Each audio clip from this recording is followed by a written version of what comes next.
A lady, a badass, a worrywart. Apparently Martha can mean all these things. Although in my case, I'm probably closer to the worrywart than I am the badass, although I live in hope.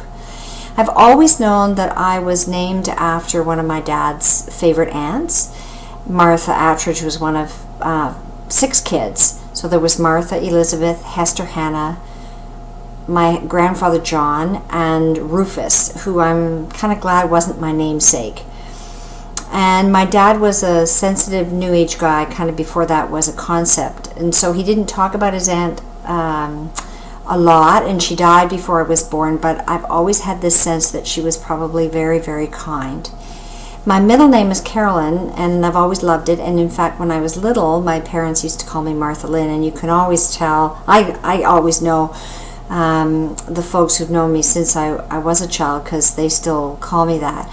But when I headed off to school, my mother dropped the Lynn. She thought it was a bit confusing, and I've always regretted that. I think it's rather pretty, and it moved me away from the biblical Martha, who was definitely busy and anxious and way too eager to please.